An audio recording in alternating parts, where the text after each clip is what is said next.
God's great big family.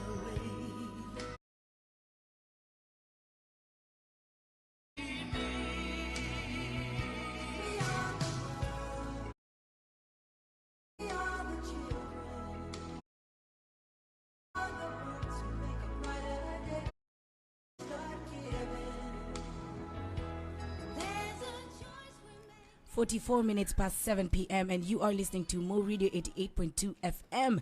The moment you have all been waiting for. Our most expected guest is in studio with us today. He is the second most powerful person in the country, the land of Kenya, and he's the first deputy president to do a radio interview in the coast region, and we don't take that for granted. And Yuge. Yeah, tunasema kwamba yule naibu wa amri jeshi mkuu wa Jamhuri ya Mataifa la Kenya tuko naye kwenye studio sasa hivi. CEO wa Hustler Nation, CEO wa mahasla wote wa hii Jamhuri ya Kenya. Tuko naye kwenye studio jioni leo jamani. Ili kujadili masuala tofauti yanayowakumba wa pwani na pia wa Kenya kwa ujumla jamani. Remember, we are here to discuss matters policy and public interest, and you can go to all our social media pages. That is at Mo Radio KE. We are live everywhere, and do follow the page. Now, I go by the name Sarah Madai. Mimi najulikana kama Wilson Sifa jamani. Kumbuka pia unaweza kuuliza swali lako kupitia kwa nambari yetu ya ujumbe mfupi ambao ni 23440. Now, karibu sana kwenye studio Dr. William Samoei Ruto. Shukrani sana na asanteni sana kwa kunipa muda niweze kuongea na wasikilizaji wenu. Thank you so much for gracing our presence, and karibu sana Mombasa. Asante By the way, sana. I hope you're enjoying the weather. Nasikia Nairobi kuna baridi sana. Yeah, na Mombasa iko poa. Tumejienjoy. Mejienjoy. Kazi mingi lakini tumejienjoy. All right. So I think we're just going to dive right into it and start off by, talking about issues that we are, going through in the coastal province, in the coastal region, And we wanted to just find out what type of pledges do you have for the people of Mombasa? If at all you are elected president come 2022. Kwanza, ningependa kuwashukuru kwa kunipa muda huu. Mombasa na pwani ni Kenya. Na niko na uhusiano mkubwa sana na watu wa pwani. Tangu pale nikiwa waziri wa elimu ya juu, nikiwa waziri wa kilimo, nikiwa naibu wa rais. Kuna ushirikiano mkubwa niko nao na watu wa pwani hii. Wakati nilikuwa kwa mfano waziri wa elimu ya juu, nilimpigia wakati huo kulikuwa na mwenyekiti wa county council alikuwa anaitwa saa hizi yeye ni pato mshirika wangu wa kisiasa, anaitwa Mshenga Ruga. Nikamwambia nipatie ardhi tuweze kujenga shule ya teknolojia. Hapo ndio chanzo tulianza mambo ya mashule ya teknolojia, na akanitafutia ardhi ekari 50. Leo ukienda katika ardhi hiyo ndio imejengwa campus ya Technical University of Mombasa. Na leo kuna wanafunzi karibu 3,000-4,000 hivi wanasomea pale. That's part of the history I have with the people of Mombasa. Nikiwa waziri wa kilimo, nikashughulika na mambo ya korosho sehemu hii na mambo mengine. Nikawa naibu wa rais, tukafanya mambo mengi katika county hii. Tumeunganisha stima. I think we have tripled. Yani tumeongeza stima ambayo imefikia manyumba ya wananchi 300%. Yeah. Mahali tulikuwa na watu wenye stima 10,000, sasa tumefikia 60,000, 70,000. Tumejenga barabara nyingi katika county hii, katika counties za pwani. Kwa mfano leo nilikuwa hapa Mombasa, nilikuwa nawaeleza barabara hiyo inaitwa Magongo. Leo tunaifanya dual carriageway. Kufika pale roundabout kuna njia inaenda Mariakani, hiyo pia shughulikia. Barabara inaenda kwa Jomvuku tunaishughulikia. Nilikuja hapa nikaanzisha barabara kutoka pale kwa Jomvu kwenda Jitoni mpaka Rabai. Hiyo barabara pia tumetengeneza. Tunashughulika sasa na kutengeneza barabara ya kutoka hapo Miritini kwenda mpaka Mwache, kutoka Mwache mpaka Mteza, kutoka Mteza mpaka kule Kibundani. Barabara iliyokuwa kizungumkuti kubwa sana kule Kilifi. Watu walikuwa wameata tunga wimbo. Safari ya Bamba ni Majero. Leo ni Lero. Tumejenga kilomita 50 ya hiyo barabara. Na barabara zingine nyingi. Nafikiri kwa ujumla barabara tulizotengeneza katika pwani kufikia sasa ni karibu kilomita 1500 mpya. Kwa hivyo niko na historia na pwani. Na tukienda mbele, Sara ameniuliza sasa ni yapi tunayoyapanga tukienda mbele. Nimeketi chini tayari na viongozi wa pwani. Tumefanya mkutano wa kwanza na viongozi wa pwani wa kisiasa na professionals wa uchumi katika pwani hii. Hata jana asubuhi nilipata brief, walikuja kuni brief jana, the professionals from this part of Kenya, from the coast region, the 6 counties. So nimeketi chini na wao kwa sababu kuna mambo tunakubaliana, na mimi niko tayari kama mgombea wa kiti cha urais kuandika mkataba, ile inaitwa charter ya uchumi kati ya administration ambayo tunaenda kutengeneza mwaka ujao kwa mapenzi ya Mungu inshallah, na watu wa pwani, ili tuweze kukubaliana ni yapi priorities. Kwa sababu tatizo tulio nayo katika Kenya ni kwamba wakati mwingi tunapata priorities ambazo sizizo, wrong priorities, ambazo haziwezi kusaidia mwananchi wa kawaida. Ndio nimeketi chini na wao, we had the first meeting. Sasa kutokana na hiyo mkutano, tumefanya mkutano mwingine jana. Tumekubaliana kesho asubuhi tutakuwa na mjadala kidogo na wale candidates wa UDA ambao tutakutana na wao kesho asubuhi. Tukikutana na wao pia tutawaeleza mpango wetu wa kiuchumi wa pwani hii. Na tunatarajia ya kwamba wale wote watakao kombea viti kupitia tikiti ya UDA hapa pwani, kuanzia MCA all the way wabunge, governor, senator, women rep, watapata kuhamazishwa waelewe ni lipi UDA itafanya, na tungependa pia their input, waweze pia kuchangia hiyo economic blueprint ambayo tunatengeneza, ili wakati watachaguliwa kama candidates, mimi niko tayari kuweka mkataba kati ya wakilishi wa watu wa pwani na wa pwani wenyewe na serikali tunayounda mwaka ujao, ili tusikosee na ili tusipindue yale priorities wananchi wa pwani hapa wanataka yawe katika ruasa yetu. Hiyo mjadala inaendelea. Of course blue economy itakuwa jambo kubwa sana. Mambo ya port itakuwa maneno mazito sana. Ajira kwa vijana ambayo ni donda sugu katika taifa letu la Kenya, unemployment. Mambo ya biashara, watu wengi wanaofanya biashara wanafanya biashara yao katika hali ambayo sio nzuri. Sheria inapaswa itungwe ndio iweze kusimamia na kulinda haki ya kila mfanya biashara, na vile vile to reorganize our financial system ndio tuondoe predatory lenders.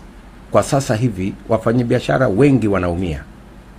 Nikiongea na nyinyi katika studio hii, wa Kenya milioni 14 wamewekwa katika CRB. Kwa sababu ya predatory lenders. Watu wanao kopesha pesa wanalipisha riba 6% per day, 10% per day.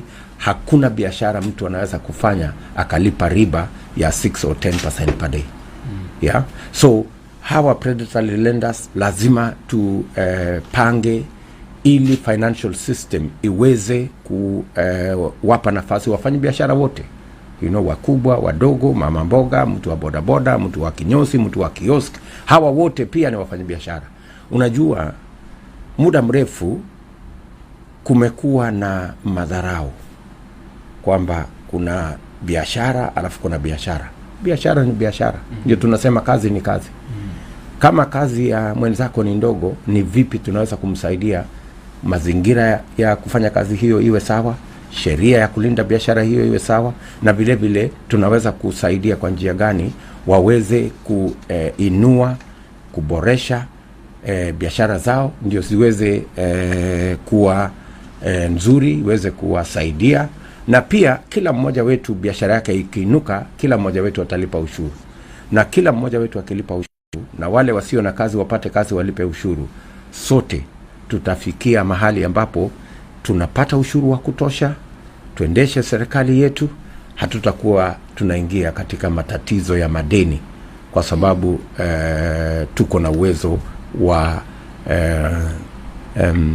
kupata ushuru ambao unatosha kuendesha mambo yetu kama Wakenya. So kujibu swali lako directly, we are working together with the leaders of this region.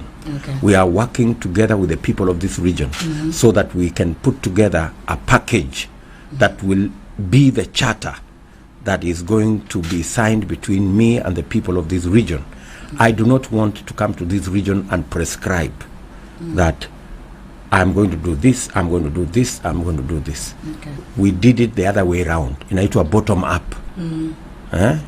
Hutoki Nairobi na mambo ya watu wa pwani.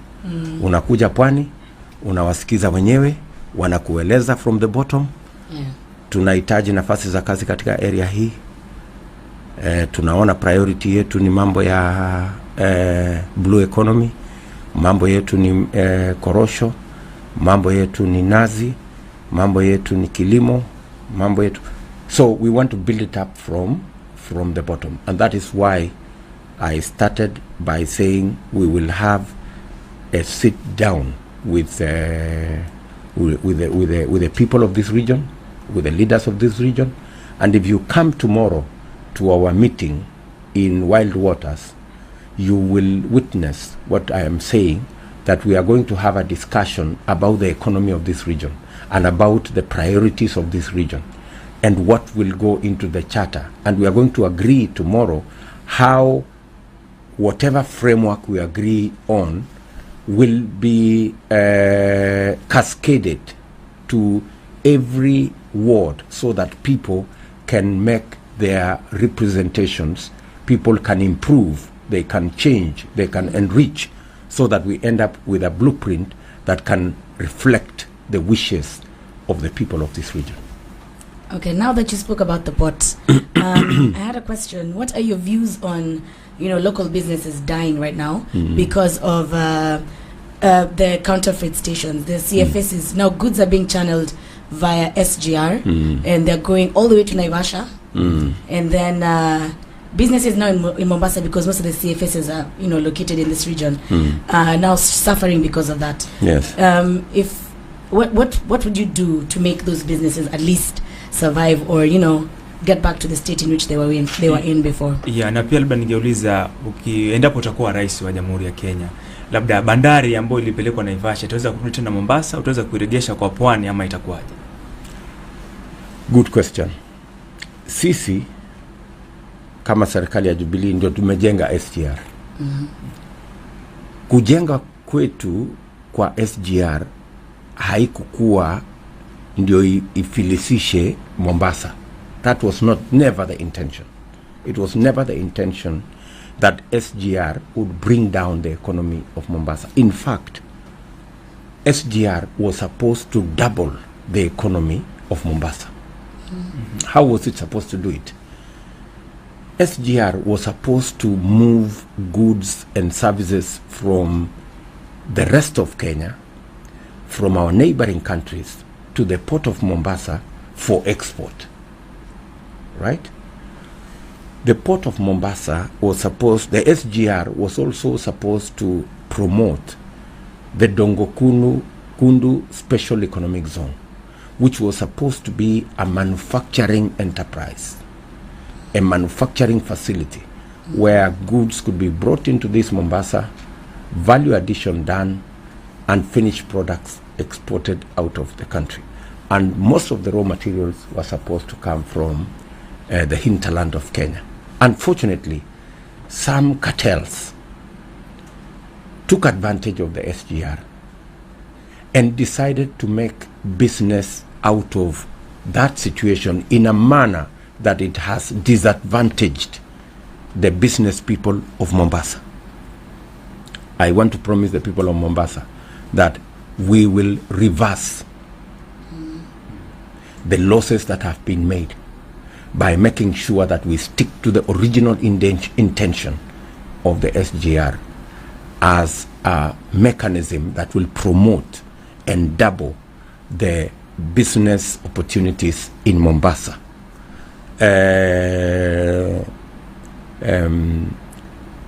Much as most of the items at the moment, most of the goods at the moment are going through the SGR.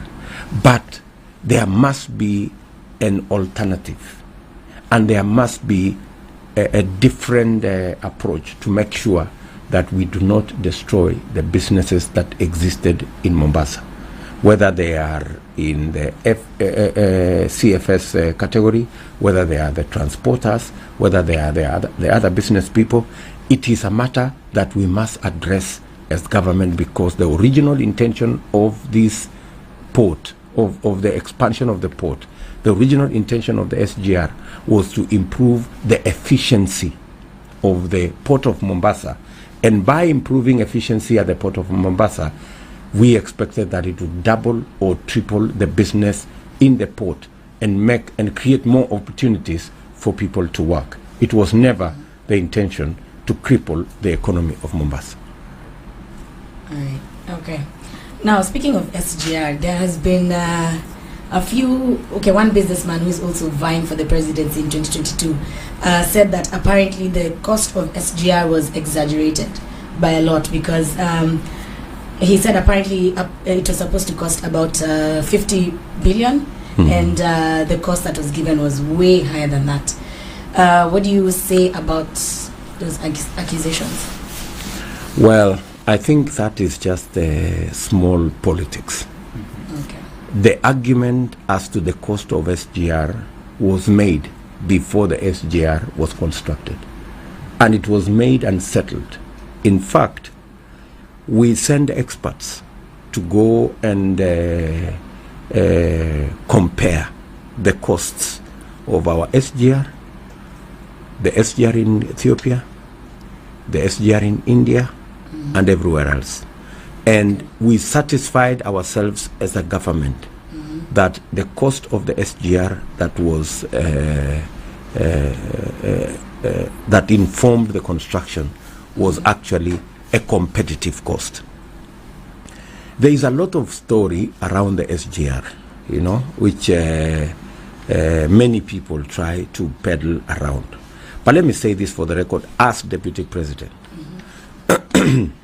And I was there from the beginning until the SGR was constructed. And I was very passionate about the construction of the SGR because we were 30 years behind schedule. Many other countries already were ahead of us, in making sure that there is a much more efficient way of moving cargo around the country. If you look at today, we are doing between 8 and 9 trains a day. By next year, we should be able to do up to 12 trains a day. When we do 12 trains a day, we will collect enough money to be able to pay for the SGR without going back to the exchequer. So it is a piece of infrastructure that can pay for itself, meaning it was competitively sourced, and meaning that it justifies the investment that we have put in the SGR. The people who I know who you are talking about, that said that it was exaggerated. And I know the reason why he is saying it was exaggerated, because he had designs around it, but we refused to participate in those designs because we wanted the SGR to be constructed for the reason of improving efficiency of moving goods and services around Kenya, and also for making sure that we save on the road that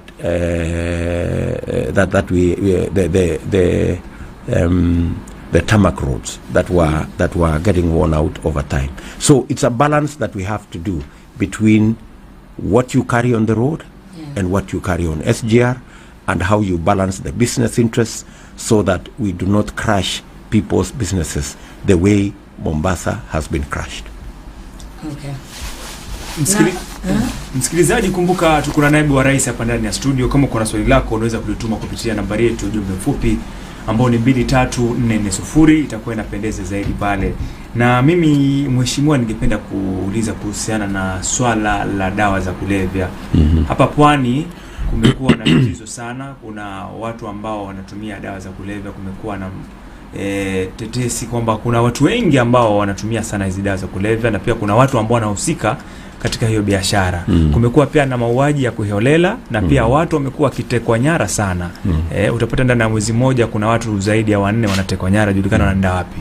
Labda utakapokuwa rais, swali kama hili tukuna ndishughulikia namna gani?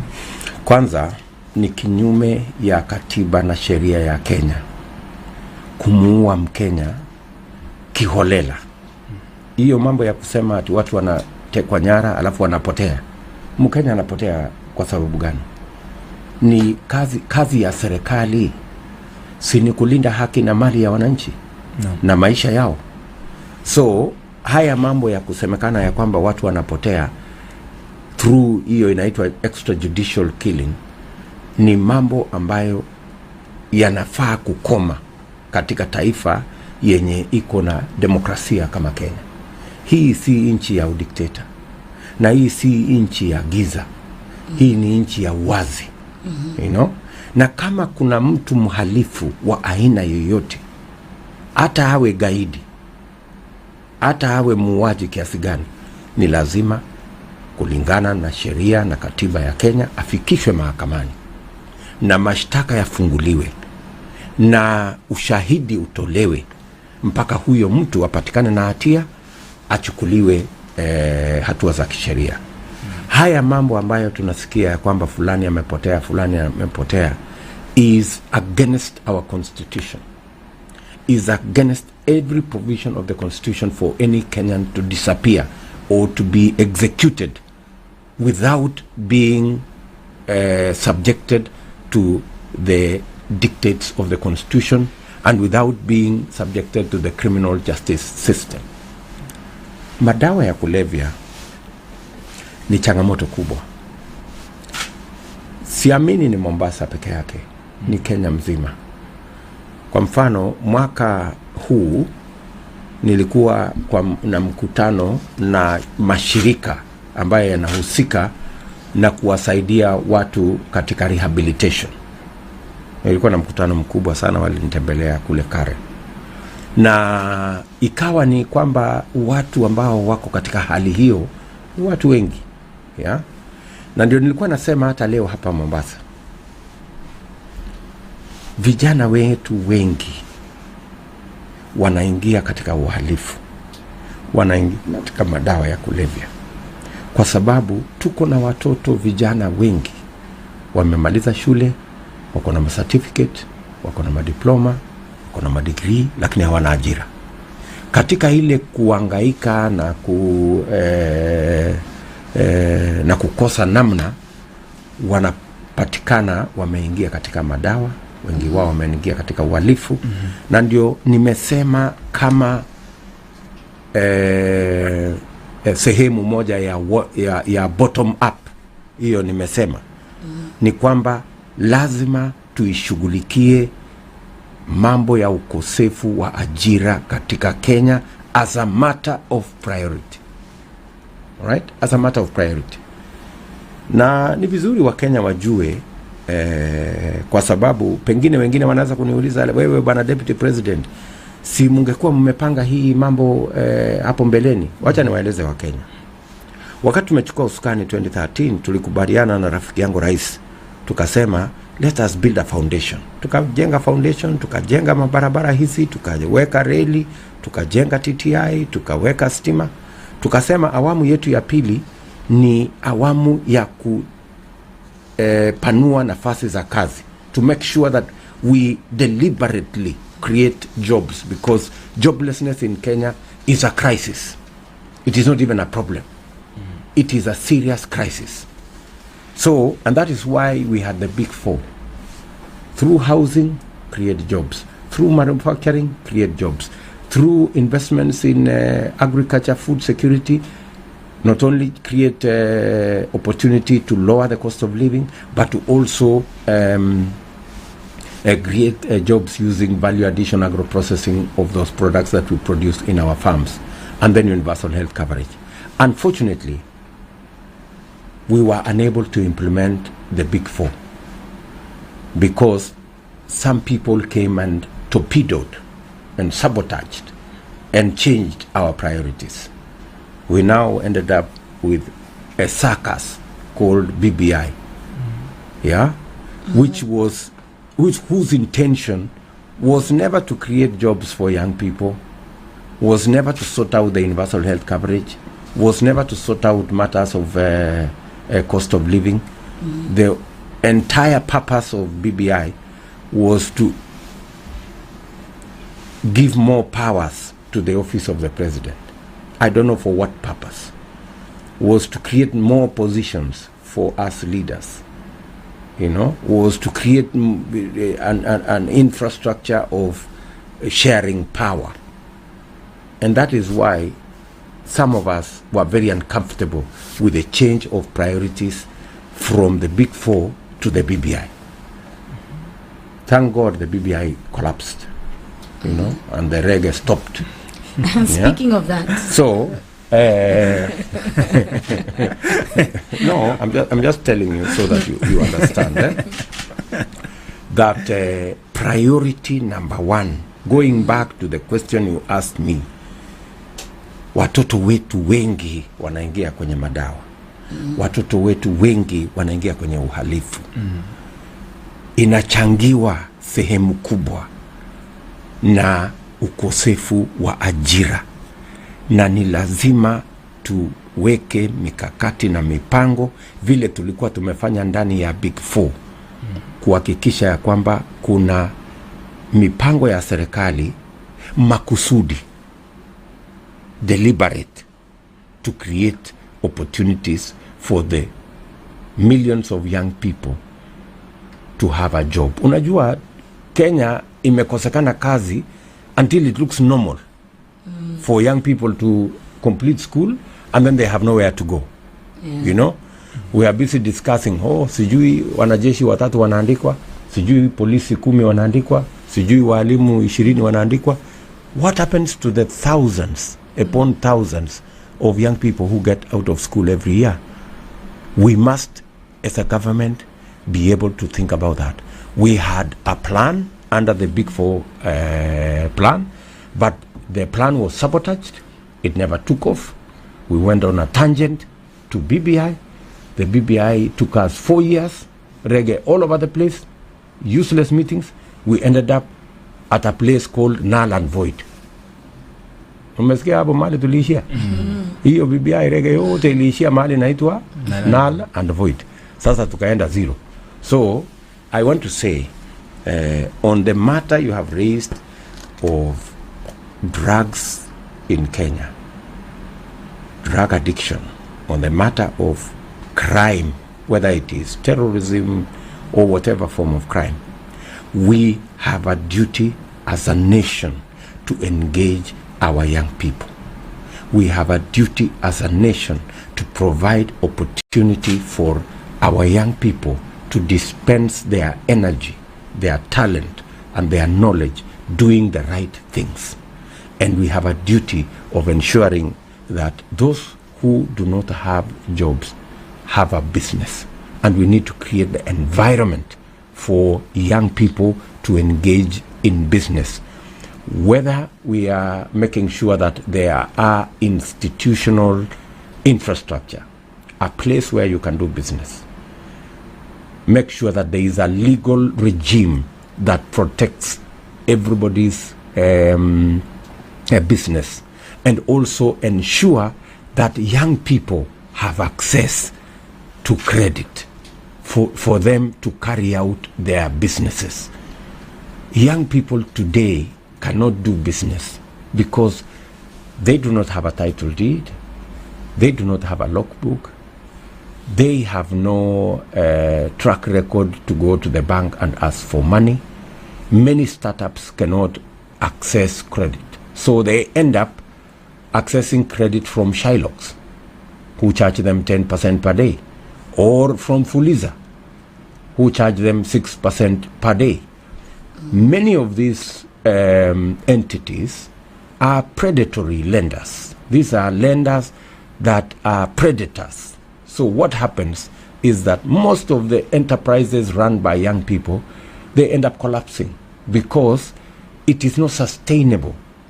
The kind of credit they get, the kind of interest they pay cannot sustain any business. So many businesses end up collapsing.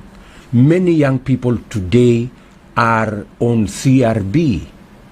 You will be surprised, Yuge, to know that about 14 million Kenyans, 80% of them, young people, are on CRB because they try to do a business, they borrowed money from a predatory lender, the predatory lender charged so much interest, the business collapsed because they could not service the interest, and the whole thing came down, and the young person ended up in CRB, and they have no chance of getting out.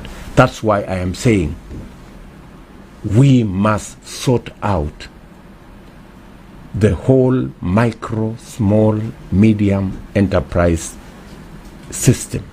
Provide an institutional framework where they can do business, provide a legal regime that can protect their business, and provide a financial ecosystem that will support lending and borrowing at sustainable rates, so that we can keep all these enterprises working and not collapsing because of predatory lenders.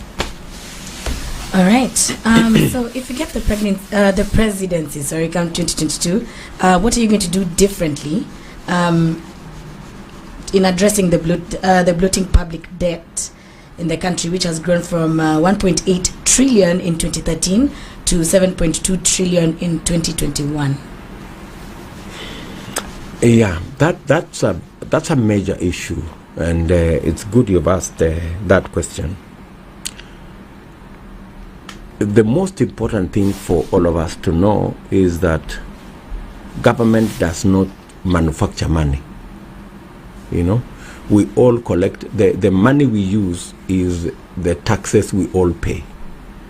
Yeah, and you can only spend either what you have collected or what you have borrowed.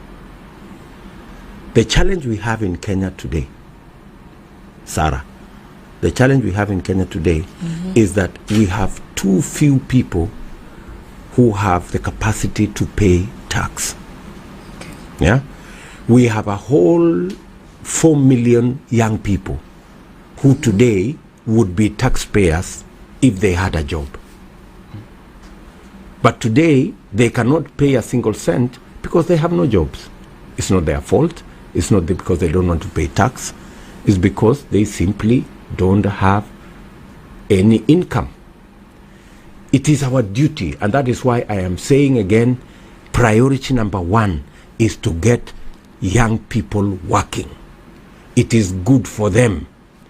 It will remove them from the influence of getting into drugs or crime. They will use their energy positively. they will pay tax. Every responsible, patriotic citizen is proud to pay tax because you want to take charge of your nation and your destiny. Point number 2 is that almost 80% of all our businesses are in the, and even job creation are in the area of micro, small and medium enterprises. Unless you support that sector, you cannot grow your taxes. So that's why we are saying, again, let us provide a financial infrastructure that will promote 80% of our enterprises that are in the corner of the mama mbogas and all the people around micro and small and medium enterprises. That way, again, you will grow your tax base. If somebody was paying 5,000 or 3,000 a year because their turnover was 100,000, if you move it, their turnover to 300,000, they will pay 3 times the tax. So how do we deal with debt? There is only one way of dealing with debt. The way to deal with the debt is through bottom-up. The bottom-up economy will support, the bottom-up economic plan will support creation of jobs for young people. When you create jobs, you create more taxpayers. The bottom-up economy will support medium, micro, small enterprises. If you support that sector, if you invest in that sector, you will grow those enterprises, you will grow your tax base. The medium and small, the bottom-up economy will also support farmers, increase their productivity, increase their produce, remove cartels, remove brokers. That way, you get more. You get more productivity from the farmers. You increase their earnings. They pay more tax. With increased productivity, you lower the cost of food. Many more people can buy food at lower prices, which means they can save some money. They can spend in other areas. And when they spend in other areas, we get more tax. There is only one solution to the debt problem in Kenya. One solution. Make sure that you triple the number of taxpayers. And there is only one way of tripling the number of taxpayers, growing everybody from the bottom. The answer to our tax burden is at the bottom. At the bottom, you can create more taxpayers by giving people jobs. At the bottom, you can create more taxpayers, you can create more and additional tax by supporting enterprises that would otherwise be dying. And at the bottom, when you support small farmers, you will be able to reduce the cost of living and put more money in people's pockets. Today, you may want to know that on average, the last report that was done by the Kenya Bureau of Statistics, 52% on average of every Kenyan spends, every Kenyan spends on average 52% of their earnings on buying just food, right? So if you reduce the cost of food by supporting the farmers to increase their productivity, you will lower the cost of food. You will put, instead of spending 52% of your earnings, possibly you can spend 30 or 35. You will have more money in your hands. You can go and buy things in the market. We will collect more tax. And the only solution is that when we collect more tax, we can fund our government. They don't have to go and borrow. And we will have extra money to retire our debt. That is the plan on how to bring down debt and to exit eventually from debt that is almost bankrupting our country. Okay. Remember, you're listening to Mo Radio 88.2 FM. We are in charge of your airwaves. We have the Deputy President with us in studio this evening, and we are asking him all the questions that you have been asking. I want us to sample some questions from some of the messages that we are receiving here. Okay. And I'm seeing there's somebody who's asking, by the way, Mashujadi is coming up, and he says he's asking if you're going to celebrate with them in Kirinyaga. It's called Dennis from Likoni. Other people are just saying they support you, they hear you. And now we're going to dive into another question before we wrap up, because I'm seeing time is not on our side. I wanted us to talk matters on health. We all know that COVID has been very heavy on us. Correct. From 2020, 2021, we're still experiencing the repercussions of, what happened in the health sector. Now, a lot of health workers were not in a position to help people during the time of COVID, because most of them said we don't have the facilities. Correct. We don't have enough personnel. They were not vaccinated also. And vaccination and personnel as well. We had to even import Cuban doctors and all the above. Now, if you get into government come 2022, what is your plan on health in Kenya? Yeah, ikizingatiwa pia kumekuwa na masuala ya COVID billionaires na masuala kama hayo. Let me answer it in this manner. Number one, I will be in Kirinyaga, of course, on Wednesday, because it's a national event. I am the Deputy President of Kenya. Okay. And I will be there to celebrate with the people of Kirinyaga. All right. On the matter of COVID, of course, it's a tragedy that befell the whole world and has brought down a lot of businesses. Today, for example, I was in Jomvu, and you can see the ravage of COVID. I also came to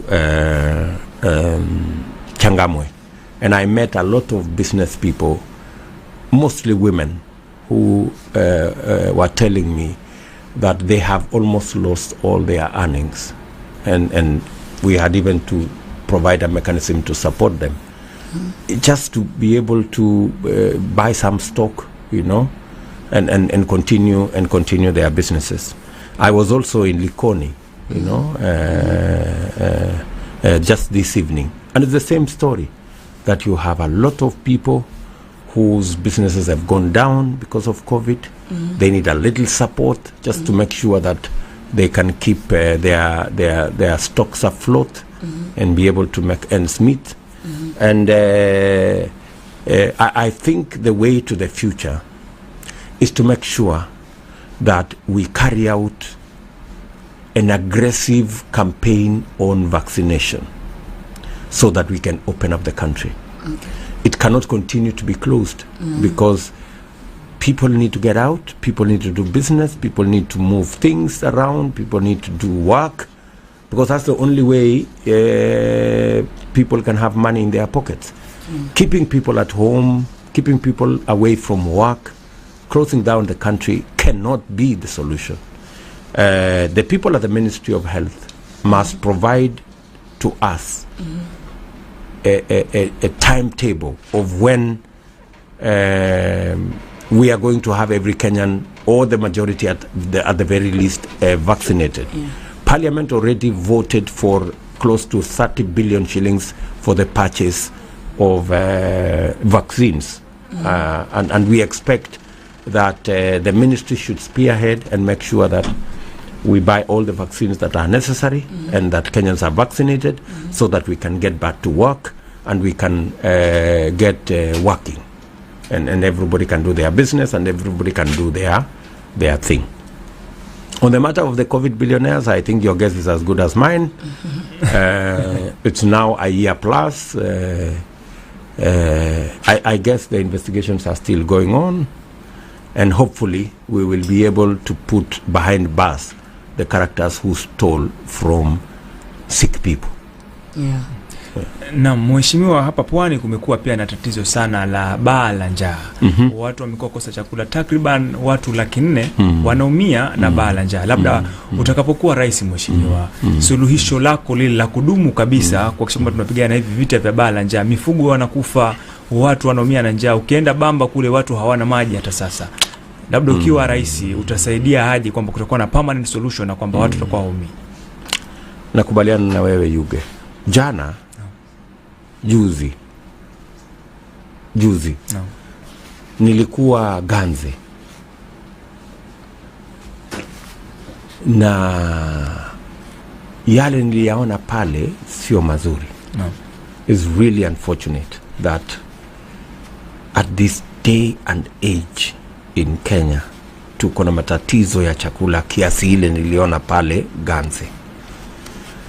Nilikuwa nimetembea kule kwa shughuli ya wananchi na nikasema wacha tuko na mpango wa serikali wa kutoa chakula, tuko na mpango wa serikali ya county ya kutoa chakula, lakini pia nikasema ninaenda kule na sitatembea mguu tupu ama mkono tupu. Nikaenda pale nikabeba chakula, nilinunua kama ya shilingi 1.5 milioni. Kufika pale yale niliyaona bana sio mazuri. Ikanibidi ni double ile chakula hapo kwa sababu niliona pale kwanza kuna mtu mmoja alizimia katika hiyo mkutano kwa sababu ya njaa. Na hapo ndipo tulikuwa tunasukuma kusema ya kwamba lazima tujenge mabwawa ya maji. Ukisoma manifesto ya Jubilee tulikuwa tumeweka bwawa 57 makubwa ya kutega maji ili tuweze kuyatumia maji yale katika mambo ya kilimo na mambo na maji ya watu wananchi kunywa. Unfortunately mpango huo wetu wa mabwawa katika taifa letu la Kenya ilipata matatizo ya siasa mbovu. Hiyo mpango yote imekwama. Ndio sababu hiyo Mwache kwa mfano ambayo ingekuwa imeanza miaka 4 iliyopita itaanza mwezi ujao. Mzima ambayo ingeanza miaka 4 iliyopita haijaanza. Na miradi mingine mingi Kenya mzima ambayo tulikuwa tumepangia. Nakwambia ya kwamba hakuna suluhu ya mambo ya njaa Ganze na sehemu zile zingine zote za Kenya bila ya sisi kuwa na mpango maalum ya kutega maji, kujenga mabwawa makubwa. That is what every nation does. Maji mengi yanaingia katika Indian Ocean. Haya maji mengi Indian Ocean haihitaji maji hiyo. Sisi ndio tunahitaji maji hiyo tuweze kuifanyia kilimo, tuweze kutumia katika ufugaji, tuhakikisha kwamba watu wetu wako na chakula ya kutosha. Mimi ninaamini ya kwamba vile tulikuwa tumeshapanga tayari, it's just to roll out the construction of dams around the country. Pale in fact wakati ni mahali nilienda pale Ganze, nafikiri panaitwa Vitengeni. Kuna mto ambaye ni karibu pale. In fact MCA wa pale nafikiri anaitwa Taura, nilimkuta pale. Alinieleza ya kwamba kuna mto karibu, kuna bwawa imeshapimwa lakini haijajengwa. Na hiyo bwawa ikijengwa itatega maji, watu wa pale hawatakuwa wanazimia. Vile niliona jamaa moja akizimia katika mkutano, wangekuwa wanapata maji ya kulisha mifugo yao, ya kutengeneza kilimo yao, waweze kuwa na chakula ya kutosha na waweze kuendesha maisha yao. There is no other solution in my mind but to provide the water infrastructure that will provide for water for irrigation, water for livestock, na sehemu hiyo yote inaweza kuweka feedlots tukiwa na maji, na tunaweza kuzuia ng'ombe, mbuzi, mifugo kufa, na pia wananchi kuingia kwenye matatizo ya kukosa chakula. All right. Remember, guys, you're listening to Mo Radio 88.2 FM, and go on to our social media pages at Mo Radio KE and follow. We are live on all social media pages. Now, on a lighter note, On a lighter note, as you wind up, on a lighter note, you've had a very long journey in politics and in governance of this country. If you were asked one important value or lesson that you'd want your kids to pick from your whole journey in politics and in governance, what would that lesson be? If you are a leader, you must love people. Yeah? Okay. There are very many leaders who I have seen, and in fact I try to mentor many leaders, and I tell many of the leaders that I mentor to appreciate people, to love people, to like being with people. Many people hate the public.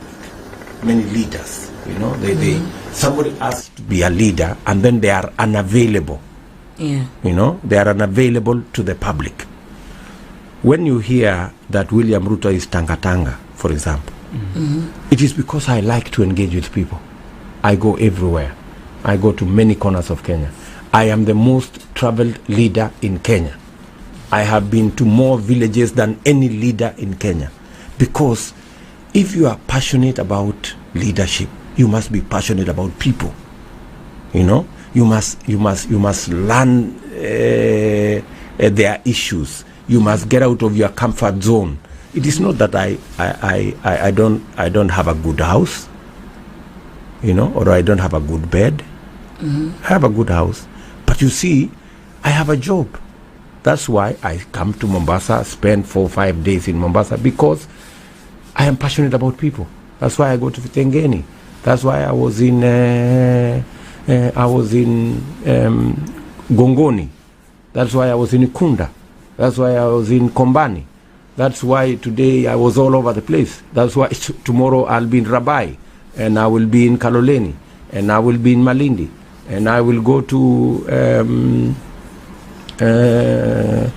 Mpeketoni, and I will go to Gizingitini, because you have to do, if you've decided to do something, for heaven's sake, do it, or get the hell out of the place and go and do something else. Right? So I'm just saying that the one thing I will advise my children, or indeed any of the people associated with me as I mentor leaders, is if you decide to do something, do it, and do it well, and do it with passion, and do it with commitment. Or otherwise, forget about it and go and do something else. Don't cause a jam in a place.